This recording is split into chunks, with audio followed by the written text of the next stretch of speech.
What's recovery?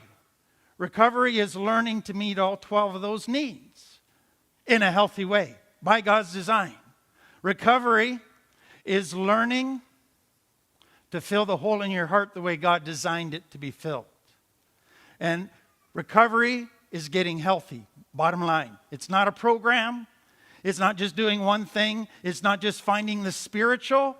It's finding the physical, emotional, relational, and spiritual in a healthy way. Now let me take you back to Genesis. Genesis was laid out in a very particular way for a particular reason. Genesis 1 and 2, God creates this beautiful world. Everything is beautiful. And then all of a sudden, if you didn't know the story, all of a sudden people are dying.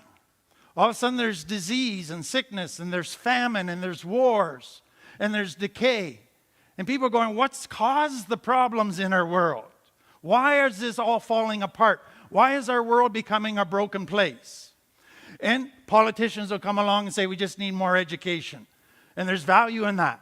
Others will come along and say, we just got to get rid of poverty. And there's value in that. God says, let me tell you the story of Genesis 3. And I'll give you the correct diagnosis to the root of our problem. And he tells the story of Adam and Eve in the garden eating the fruit from the tree of the knowledge of good and evil. And that word tree, or phrase tree of the knowledge of good and evil, that was built on a Hebrew idiom which meant to think I'm smarter than God.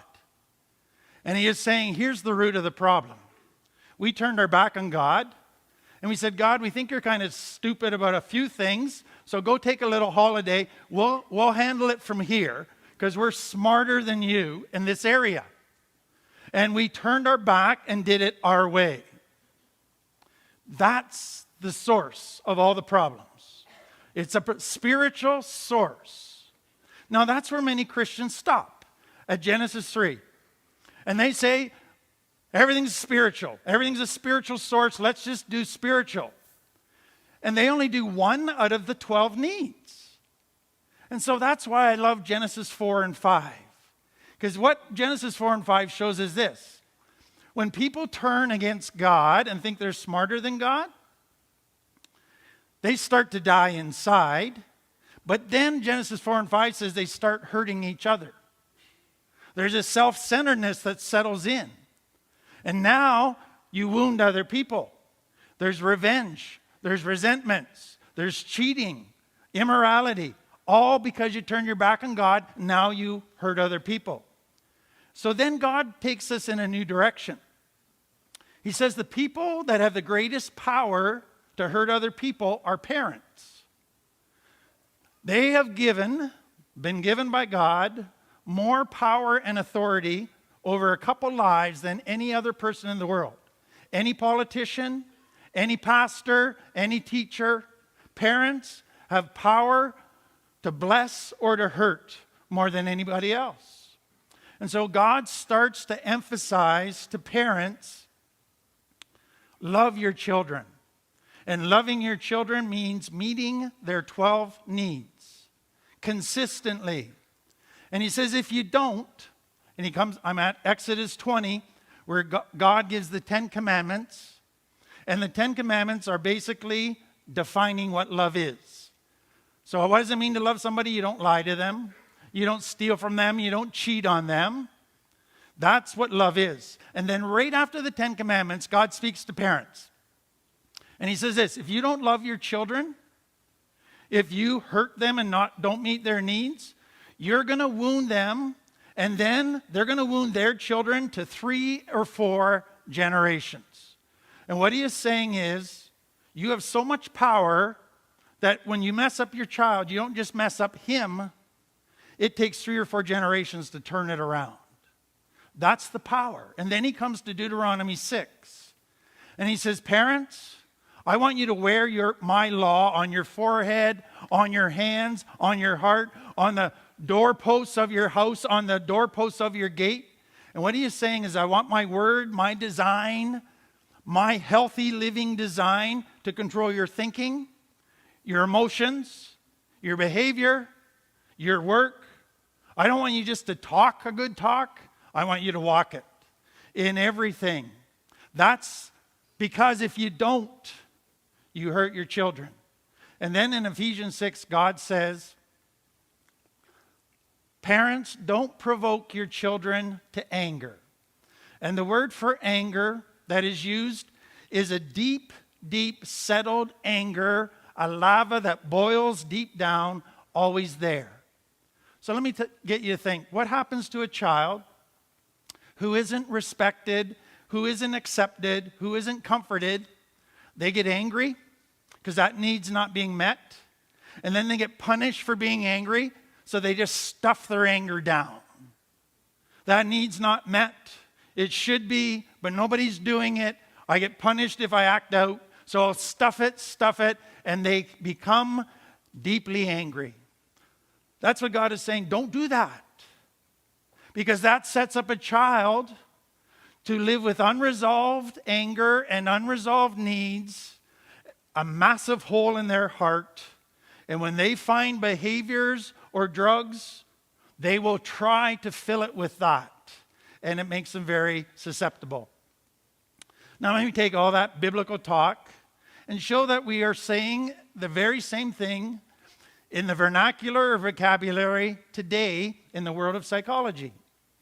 What all of that parental stuff is called, not meeting a child's needs consistently, it is called complex trauma.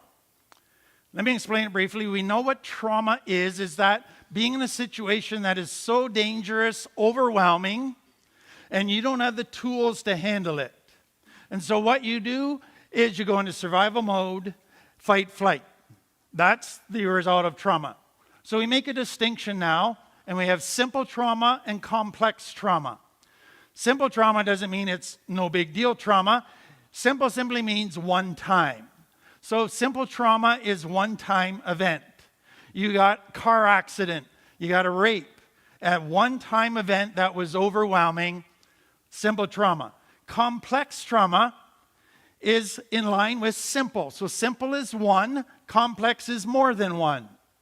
And what it's talking about is ongoing danger, ongoing environment where a person doesn't feel safe, where they're always walking on eggshells, on guard, always ready to fight or flight. That's what happens when a child doesn't get their needs met.